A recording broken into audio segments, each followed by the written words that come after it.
Morning, everybody. How y'all feeling? Good. How are you feeling? Good. Magically, whenever people ask that, I yawn because the answer is usually tired. All right, got a couple of things to cover today. First, I sent out an email last night, which if you didn't see an email from me within the last 12 hours or so, please let me know, because that means you're probably not in the Brightspace board. The email I sent out was in reference to the homework software that we're going to be using, Achieve Macmillan Online. Some students have informed me there have been some registration problems. Basically, Achieve changed some settings that I have now gone through the work of fixing. So registration should be working correctly right now. And I'm going to visually go through everything that you should need for that process to get into the course and to begin looking at the first assignment, which isn't due anytime soon because people are still registering, but the assignments are there. And when you log in, there's one that you can begin working on. So we will go over all the information related to that. Additionally, today we're also going to look over the scientific method again, start talking about data and unit conversions, moving towards starting the first chapter, which will be about motion and the various variables and formulas we'll be using to describe motion throughout the entire semester. We'll be starting that Friday or Wednesday next week. Friday this week, Wednesday next week. Questions from you guys for right now before we get started? Yes. How badly do you need a textbook? Physical textbook, you don't need one at all. The online service we'll be using is the required part.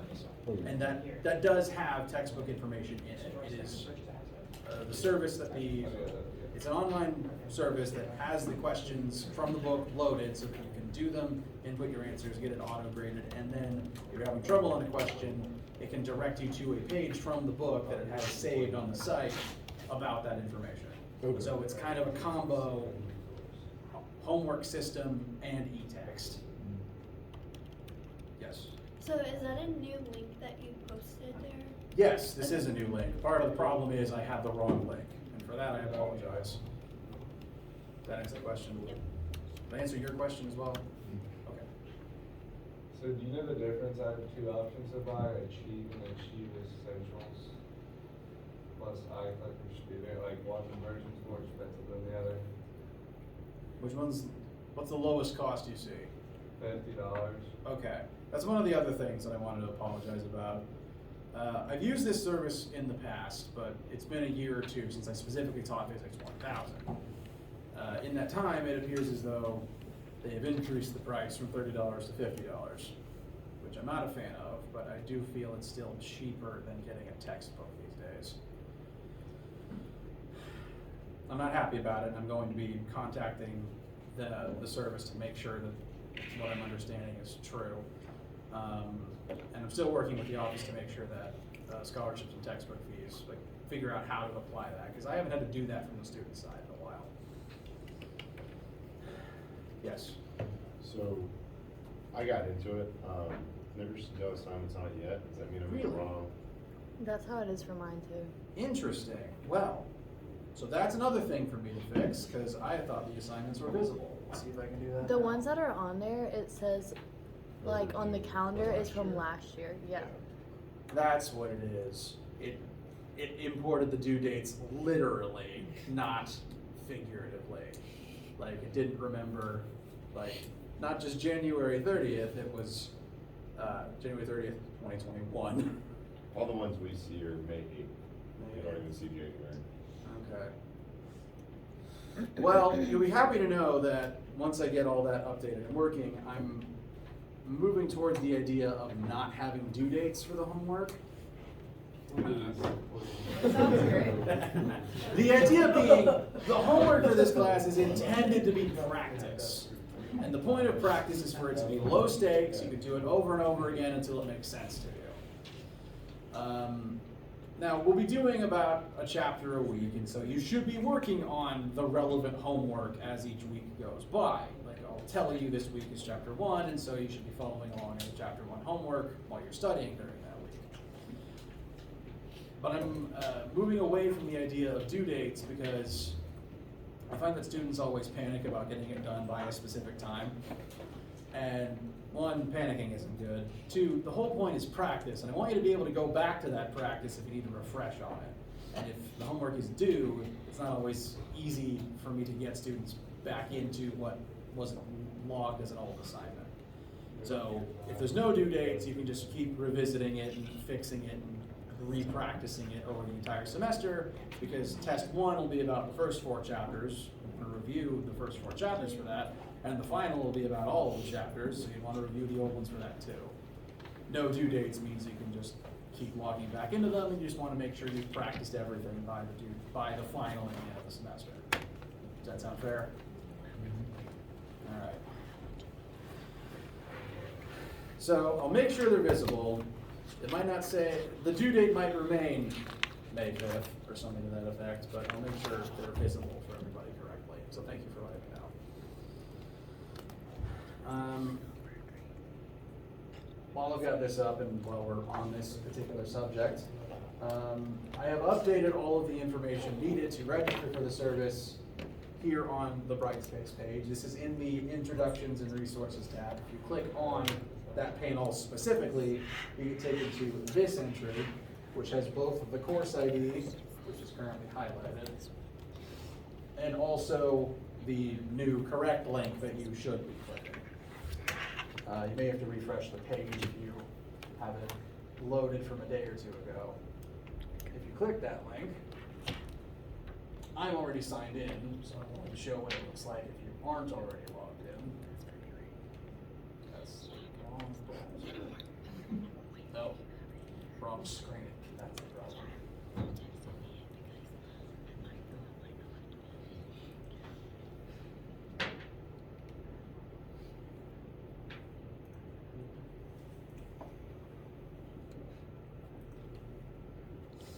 So, click the link, you'll be sent to this page where it'll ask you to sign in. If you don't have an account yet, you should make one. So you click create account, input all the pertinent information.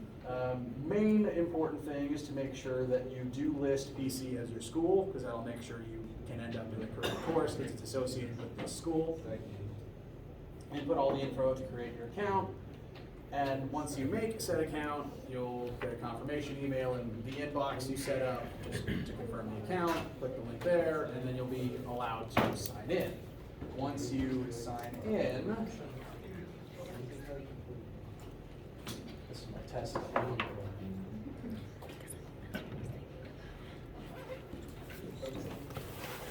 You'll be asked to enroll in a course. Now, you may not see the top screen there. What you might see looks more like the bottom screen, which says enter the access code of the course you want to sign up for. The access code is listed on Brightspace.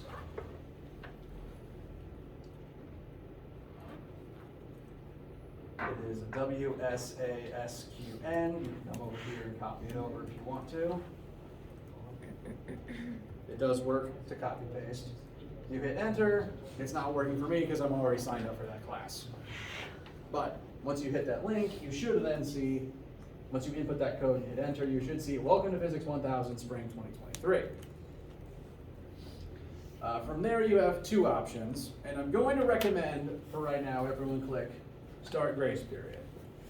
The other option is just paying the textbook fee up front. So it'll ask you achieve service. You only need the lowest cost version that's available. It seems that has been raised to $50. So I apologize if I said 30 in the past. That was based on old information, and I apologize. So if you click that button, that just gets that process out of the way.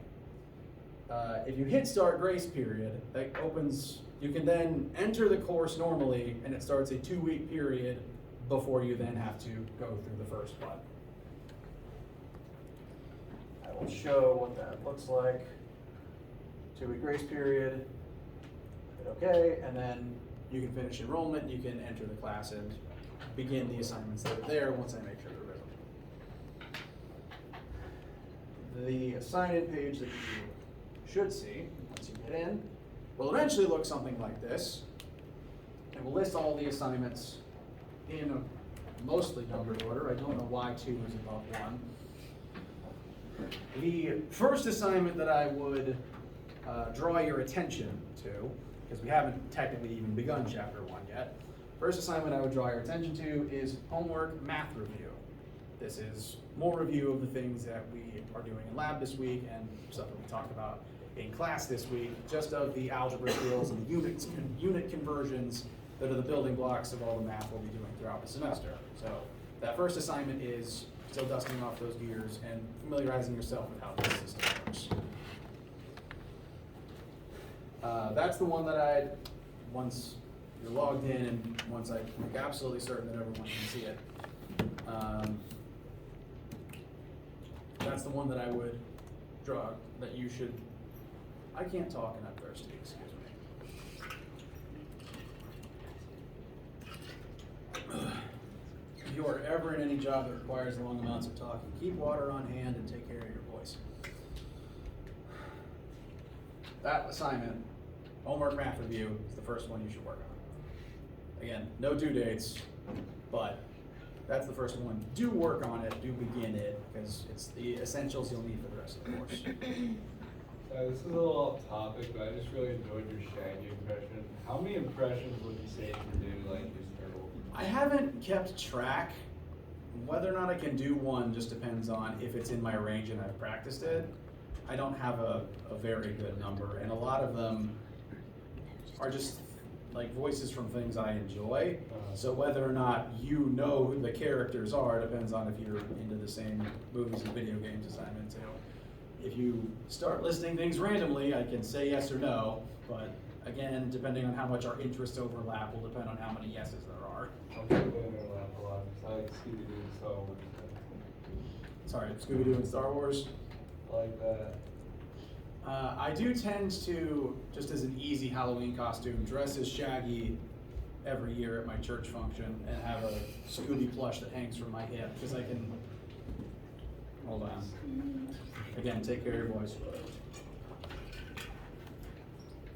Like Scoob, things are getting kind of spooky. I agree, Raggy.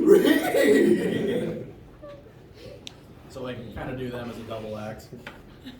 I want to see your Halloween costume. I do wear it on Halloween, however, that's not this semester. So I'd have to find another excuse. Maybe next year. I mean, there is a green shirt in my rotation. Other question? When are you gonna post the first homework? Oh, like chapter 1 homework or the math review? The math review. Math review I'm gonna make sure is visible today. I'm gonna try to get all of them visible, and then each week I'll advise you which ones you should be practicing and working on that week. For right now, definitely work on math review.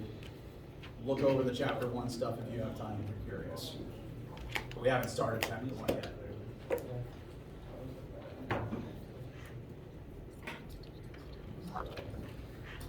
How do we feel about this for right now? All right. Recommend everyone use the grace period just to get into the class and make sure everything works for you. And I think that's everything about this one for right now. Any lingering questions about anything before I start talking a bit more about some science content unit conversions? Alright.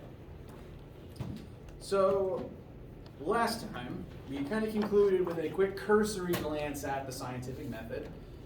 This is the list of steps one needs to perform in order to do science, and since physics is science, we'll be referring back. You can't see them. Why can't you see them? There they are. So we'll be referring back to them throughout the semester. Of all these steps, data is the most important one. And because data is the most important, we're going to focus a lot on measurements, units, and math for this class. Because out of the entire scientific method, the data is the part that is the most objective and the most true. The only things we really know about the universe is what we measure in terms of the universe. you can use a meter stick and tell me how long this table is, and then you have to use that data and draw conclusions from it based on your own mental processes and based on what disciplines you happen to study, what it means and what we can do with that information. Data is very important, and I'd argue that it's this sort of rough categorization of a few different scientific disciplines I've currently got on board is, from a physicist's perspective, admittedly, again, this part is kind of physicist biased, this is a rough assessment of how objective and math-based various disciplines are on the science spectrum. I would argue that math is the most objective thing that one can study, because numbers are what they are.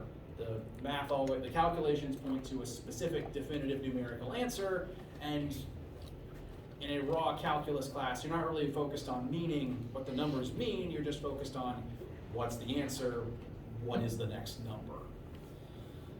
Physics then takes that raw objectivity, the numbers that we measure for the universe, and starts trying to apply them to things. What do these numbers represent? How can we utilize the math to inform us of the way the universe works? Which again, I feel refers to the idea that the data is the most important part of the scientific method. You need the data along with your hypothesis and your ideas to form conclusions about what the data can represent. As a physicist, I argue that physics is one of the closest, most objective disciplines to math. It's the one that most directly, in my opinion, applies math to the study of the universe as a whole. And then other disciplines kind of apply specific facets, study specific facets of the universe and applies it to specific fields. For example, chemists, I would say, use various physics principles related to chemical reactions and elements and matter to specifically study those things, how the chemical reactions proceed, what objects are made of, etc. Biologists could then take that information from chemistry, how those various chemicals react, and use them to explain the various biological processes inside of an organism, how all those chemical reactions create and power a living thing. Biology can then inform things like psychology and sociology, because the physical makeup of a creature and its brain affects how it behaves and how numerous members of that particular group behave with each other. And so as you go down this chart, you kind of drift further away from math, further away from objectivity, and more towards subjectivity. Because going in this direction, things get a little fuzzier, less math dependent, the rules get a little more bendy. Because in math and physics, the rules are pretty solid. The formulas all do specific things, whereas in sociology and psychology and things like that, the rules depend more on what a particular human is going to do in a certain situation, and every human does different things in different situations, so it's a little fuzzier the further away you get. And then eventually, if you go all the way down this chart far enough, you'll hit the most subjective field, the least math-derived field, which is art. So objectivity to subjectivity, hard science to soft science. And when I say hard science, I know justly difficult, I mean the disciplines over here are hard and rigid in that the rules don't bend much. Whereas over here they bend a lot. The whole point of art is bend rules, subjectivity, create meaning. I'm going through this information, one, again, to highlight how the data is important, and two, to highlight physics is difficult. We are applying raw numbers to try to create meaning in them about the universe. It's literally listed as a hard science. It's a difficult thing to study, which I don't say to be discouraging. I say it to give you full license to make mistakes. It is okay to make mistakes in here, because you are trying to take emotionless numbers and use them to create meaning about what the universe is and does. That's not easy. Unless you are trained to look at the numbers and understand what they mean and what we can use them for, that's hard. You will make mistakes in here, and that is okay. It's a part of the class. It's why the homework is keep doing it until you get it right. You can make mistakes. That's fine. I say that to try to be uplifting. I can be wrong. And it's not the end of the world. Because scientists are wrong all the time. We get things wrong all the time. Because again, the only real truth here, the closest thing to truth we can derive, is the data itself. Every other step here is human interpretation of data. Humans interpret things wrong frequently. And I'm going to tell one of my favorite stories as to when that happened and why it's important to admit that you've made mistakes. If you go down this list, have a hypothesis, you test it, hypothesis eventually becomes a theory, good theories, uncontested over hundreds of years, become laws. Some of the most famous laws in physics are Newton's laws of motion. I hope you've gone through them before. The work that Isaac Newton did became very famous, became very foundational to Western science's understanding of force and motion for the entire universe. Covers things like momentum and gravity and just motion itself. Very important to how we, for hundreds of years, understood pretty much all motion. And this was particularly useful for astronomers, because Newton did a lot of studies with gravity. Gravity affects planetary orbits. And so astronomers were able to use Newton's laws to track where certain planets should be in the night sky each night. They look in their telescopes, note where Saturn is, and based on all the calculations they've done about where it is now, what speed it's moving at, what its mass is, distance to the sun, they could usually figure out where it would be the next night. And they were usually right, using Newton's laws as the math. Newton's laws were great. They're the basics for a lot of Western science for hundreds of years. No one challenged them. They were great. And then we ran into a situation where they didn't work. Newton's laws and the associating principles about gravity were able to track the motion, the orbit, of all the planets in the solar system except one. Can you guess which? It's the sun. The sun's not a planet, but that's a good guess. It's the most extreme object in the solar system, so that's a very good guess. You're kind of halfway there. What was the other one? Pluto's another good guess. It's one of the other most extreme objects in the solar system. It's not Pluto, though. We didn't actually know Pluto existed until about 100 years ago. I've been to the observatory where they discovered it. Dagobah. There's not a planet named Dagobah. There is one named Tatooine. Not in the solar system, though. The Dagobah system. Oh, have we named a Dagobah system for real? I know we've named a planet Tatooine. Yeah, we have the Dagobah system. It's in the outer rim. Okay. It's not Pluto, it's not Dagobah, it's not even Earth, it's Mercury. Excuse me. Okay. Mercury, that little spitball that's the closest thing to the sun. Newton's laws, we can use them to predict the motion of every other planet except this one. It was always not where it was supposed to be. And scientists weren't willing to admit that they were wrong. They weren't willing to admit that Newton's laws, these important things, could be fallible, because they're laws. We don't want to admit they're wrong. We have nothing else to go on. So they said, clearly Newton's laws can't be the problem. There has to be some data we're missing. So they did a bunch of hypothesizing about things that they couldn't test. They did a bunch of calculations using Newton's laws, and they figured that if there was an extra mystery planet on the other side of the sun that was a certain distance away and had a certain mass, its gravity could be affecting Mercury's orbit in a way that would work with Newton's laws. Can you guess what they called that mystery planet? Any Star Trek fans in the audience? Vulcan. In keeping with the rough Roman theme of all the planets in our solar system.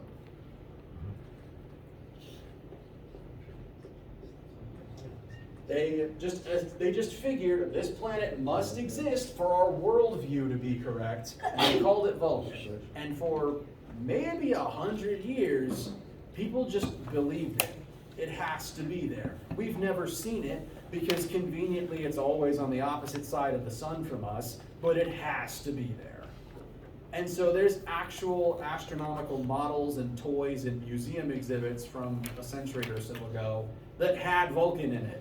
You can look it up and find models that had, well, at the time it was 9 planets, but it was Mercury through Uranus and Vulcan. Pluto didn't exist yet. And you guys are smart people. Is Vulcan really there? No, it's not in any of the mnemonics for remembering planets. There is no planet Vulcan. Gene Roddenberry just borrowed the name when he wrote Star Trek. What if it was there though? If it was there, well, if it was there, we arguably may not have discovered spatial relativity. I'll get to that in a second. Its gravity would probably affect more than Mercury. It'd be weird. I haven't actually explored those ramifications yet. It's a good question. Did they ever figure out why Mercury didn't go with his laws? They did. After they realized, well, they still didn't have an answer for a while, because it took until we had technology to actually look around the other side of the sun to determine, oh, there's nothing there. What's actually happening is Newton's laws are flawed. They only work from specific reference points, namely the reference point of the space-time we're in on Earth, because that's all Newton understood at the time. Newton's laws started as, were Newton's theories, which began as Newton's hypotheses, and Newton can only hypothesize based on the things Newton knew about. He didn't know about relativity, which is what Einstein discovered within the last century, or less than a century now. What is happening, and this is not like officially something we're going to study in the class, but I do like explaining it. What's actually happening here, again, something Newton couldn't have predicted, is that the sun is so massive and it's creating so much gravity that Mercury is trapped in a time well. It's trapped in the bent space-time that the sun creates. Turns out all planets do this. All mass does this, but stars and black holes are the biggest things, the most massive gravitational objects that are able to bend space in this way. This is why black holes are able to suck in light, which normally gravity doesn't affect. It's because the gravity is literally warping reality. And the sun's gravity is warping reality in such a way that time on Mercury is not the same as time here. 1 second on Earth is not the same as 1 second on Mercury. And that's why Mercury is always in a different place. It's literally from a different time reference frame. If you spent time on Mercury and came back to Earth, a different amount of time will have passed on Earth than has passed on Mercury. Again, this is like the third class you take as a physics major type stuff. And things that we couldn't have predicted until technology got to the point where we could record data about it and then draw new conclusions.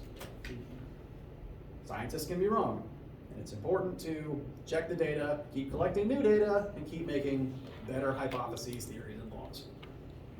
It's okay to make mistakes. We literally made a model with Vulcan on it. How do you guys feel? Yes? So like, are all the planets farther from the sun have like different like time zones? Like, or like, is it just because Mercury is so close to the sun that it does that? Mercury is the one undergoing the most extreme effect because it's closest. But technically, 1 second on Earth would not be exactly the same as 1 second on Mars because we are closer to the sun's time dilation effect. Furthermore, Earth is more massive than Mars, so Earth's own time dilation effect would make that difference as well. I could talk about this stuff all day. It's not on your syllabus though. You don't have to do any math about that. So, data is important, and that's why we need to talk about the units of measure we're going to be using for this class to record data in. Is anyone in here unfamiliar with the metric system? Unfamiliar with it or doesn't like it? You're allowed to not like it. All right. You're allowed to complain about Canadians selling gas in liters and stuff like that. Now, that said, for any chronic Americans in the audience, we will be using metric for this class instead of the imperial system. The main reason for that being, with the metric system, all of our different units and prefixes are all 10 times apart from each other, whereas in the imperial system, you have to memorize that there's more than 5,000 feet in a mile and how many cups are in an ounce or in a gallon and stuff like that. We're not dealing with that. We're using metric because it's easier to divide and multiply by 10. Now, the metric system can refer to two different things. What's currently on screen is the list of metric prefixes.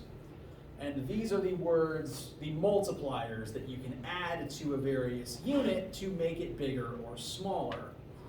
I'd say the one that you guys have probably heard of the most would be centimeters. The word centi is a prefix attached to the unit of length that is meters. 1 meter, it's a different unit of length than feet or yards. This is 2 meters actually. So from this end to right before my hand is 1 meter. And the prefix centi, see, this says times 10 to the negative second. The negative might be a little fuzzy from where you're sitting, I apologize. This means that centimeters are 100 times smaller than meters. So when you put centi in front of something, you're making it 100 times smaller, which means that this 1 meter has 100 centimeters in it. I'd say the next most common one would probably be kilometers, since a lot of other countries use that in place of miles. That's the prefix kilo, which is times 10 to the third, 1,000 times bigger than 1 meter. So 1 kilometer is 1,000 of these. And you can apply these prefixes to anything to make them bigger or smaller, and we will be utilizing the prefixes here in this class because it's a convenient way of changing the size of a measurement without having to do that much math. It's just dividing or multiplying by a factor of 10. So this is the metric prefixes, and you can put these on anything. You could do kilo feet. I don't know why you'd want to, but you could. The metric system also tends to refer to the specific list of units that are utilized in most metric math. So those are the prefixes, and these are examples of units that are described using the metric system. Every single different thing you can measure is measured in a unit, and your unit can be anything as long as it is defined and you know how it relates to other units that measure the same thing. The metric unit of length is meters, and that means that it's in the same ballpark as things like feet and yards and miles. They all measure the same thing, it's just a different size unit. For scale, 1 meter is about 3.3 feet, so 1 meter is approximately a yard. It's not exactly the same, but it's pretty close. And this is kind of the start of the list of units we're going to use in this class. Every new concept that we discuss, every new thing that can be measured, I will explain to you what unit it's going to be measured in, what that unit means and represents, and how it relates to other units that measure the same thing that you may be familiar with. For example, as a different example, in America we tend to use units of pounds as a unit of force. And weight. Force and weight are the same thing. The metric unit for force is newtons. So when we get into force, I will make sure to describe to you what 1 newton is, how it relates to pounds, how to utilize it in this class. We'll get to force in a couple of weeks. For right now, the main ones I want to focus on are the original trio of metric units. Meters for length. 1 meter is about 3.3 feet. Liters for volume. Depending on if you enjoy British television or not, you may swap the position of the R and the E. You are allowed. That's how I write it. I don't. It's fine. Just a word. Volume is measured in liters. The American imperial unit most commonly used for volume is gallons, but cups and ounces and pints are also units of volume. And just for the comparison, 1 liter is about 0.26 gallons. So a liter is bigger, it's about 4 times bigger. So if you ever go to Canada and you think that sign says an extreme amount of money to charge for 1 liter, keep in mind 1 liter is 4 gallons.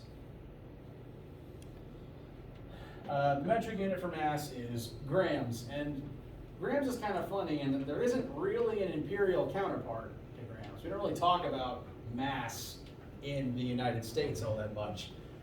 In the UK, they'll use grams and kilograms kind of in place of weight, which isn't exactly correct. Mass is the measurement of how much stuff, how much matter is inside of an object. It's not really a measurement of weight. Weight is a separate thing. Mass is how much stuff is in there. So more dense materials have more mass. For a sense of scale, 1 paper clip is about 1 gram of mass. There's 1 gram of metal atoms in here. And this is about 1,000 grams. So there's 1,000 paper clips worth of atoms in this thing, approximately. So those are the first 3 units that we'll be working in, and you can use these prefixes to make them bigger or smaller as needed. Now, you may or may not have used these prefixes before. Depends on what physical science classes you've had. We will be converting between different prefixes, and we'll practice that a little bit before the break today. To help with that, I've rewritten the most common prefixes here horizontally instead of vertically. And when written like this, they form a mnemonic device that I hope you've heard before.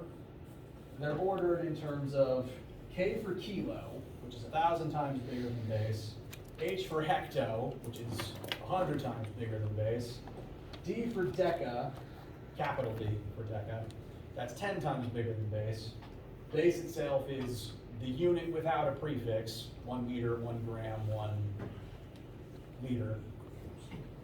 Deci is 10 times smaller, centi is 100 times smaller, milli is 1,000 times smaller. These 6 form the most commonly used ones, plural, although even out of them, you never really hear hecto, deca, or deci at all, so I kind of put little X's under them. We don't use them much. I can't think of many scientists that do, but they're on the chart, and they're part of the mnemonic that I hope you've heard before. King Henry died by drinking chocolate milk. Has anyone in this room never heard that mnemonic or never used these units, these prefixes before? Okay, good. Now, if you're rusty, that's okay. I've listed this here horizontally because if you're not used to converting between units, you can use this to do it visually. It shows that all of these various units are a space of 10 apart, and you can use this to visually convert between the various prefixes, which we'll practice now to make sure you've got in your notebooks before you do much more math. So we'll just take these 3 units that are on the board and convert them from where they start to a different end prefix. Same basic unit, like meters to kilometers, centigrams to kilograms, kiloliters to milliliters. We're just changing the prefix for practice sake.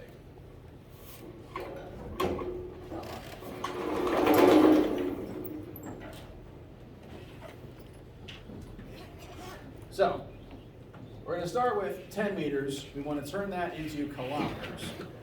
1 kilometer is, I'm rewriting 10 as 10.0.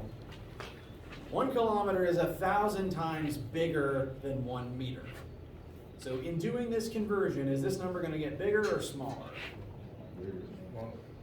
It's actually going to get smaller. If the unit gets bigger, the number gets smaller. For example, you drive 1 mile. If you convert that to feet, feet is a smaller unit than miles, you get a bigger number of feet. So bigger unit, smaller number, smaller unit, bigger number. Here we're going from the smaller unit, meters, to the bigger unit of kilometers. And to demonstrate the visual method of doing this, we start with 10 meters. And you can take that information, you can write this at the top of your page, you can write it on your formula sheet, you can live there forever. Almost said the wrong word. Meters is the base unit, and we want to convert it into kilo. And so we're going to take the decimal point that I made sure to clearly draw over there. And starting at base, we need to drag it 1, 2, 3 spaces to the left.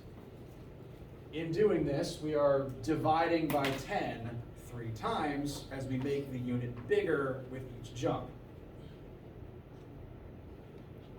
So 1 decimal unit jump over would convert us to decameters. 10 meters is 1 decameter, because a decameter is 10 times as big. The next jump, 10 meters is 0.1 hectometers. And the last jump, the third one,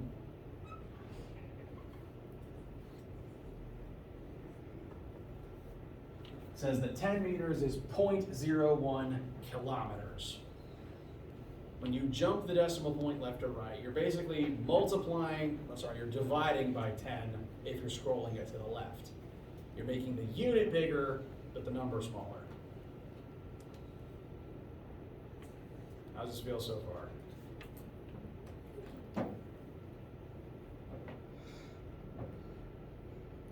So the bigger one's Deca and the smaller one's Deci? Yes. Yeah. I don't have a device to remember that, unfortunately. They both come from the root word for 10. Just remember it. Just Just remember it. telling someone to just remember something rarely works if you have any form of neurodivergence or memory issue. Think of a deck of cards being big, decimal being small. That's it. Good one. Thank you, I appreciate it. No problem, I got you, man. Deca, decade, 10. Big number of years. Decimal, small. Thank you. All right, how do we feel about the first one? All right, second one, we've got 100 centigrams. We're going to convert that to kilograms. So I'm going to write out 100. I'm going to make it very obvious where the decimal point starts. And we're going to take that, walk back over here to King Henry. We're starting at centi this time, not at base. So we're starting further to the right. We're going from, instead of going from normal to big, we're going from tiny to big. So this is going to be an even bigger jump. From centi to kilo, we need to go 1, 2, 3, 4, 5 times. 1 kilometer is 10,000 times bigger than 1 kilogram is 10,000 times bigger than 1 centigram. So let's start jumping the unit. From the starting point, jumping over once, we've gone from centi to deci. Once more, we go from deci to base. So 100 centigrams is 1 gram. That's because a centigram is 100 times smaller than 1 gram. So 100 centigrams is 1 gram. Then deca, hecta, kilo.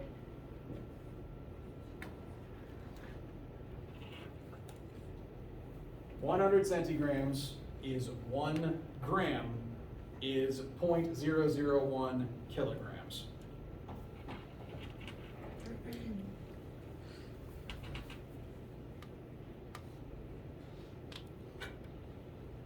So again, the unit got bigger, the number got smaller. Questions, concerns, vague feelings?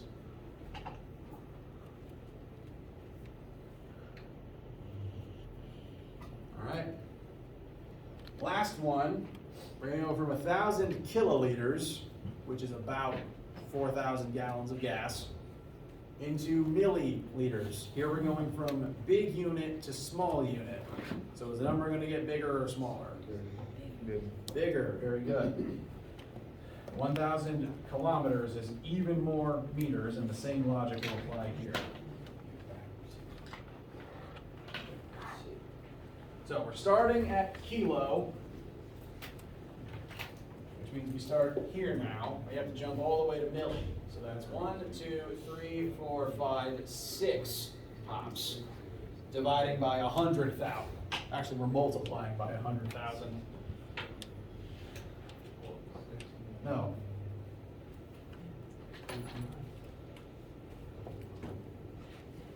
Yes.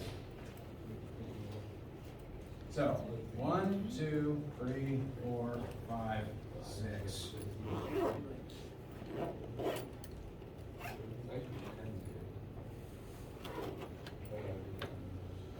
I like to add a 0 after the decimal point just to make it, I find it makes it easier to tell that there's a decimal there when there's a 0 afterwards rather than just like a period at the end of the sentence. So that takes us from 1,000 kiloliters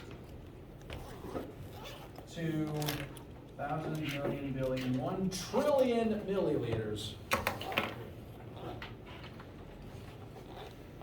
1,000 kiloliters is a lot, and you can fit even more of the smaller unit into that space. That is true. All right. Units is going to be a pretty big thing for the entire class. If this doesn't make sense now, please let me know. We'll keep practicing it as we're introducing units for motion and stuff in the coming days. I'll see some of you for lab today. I'll see all of you for class Friday. Let me know what you need. Have a wonderful day. I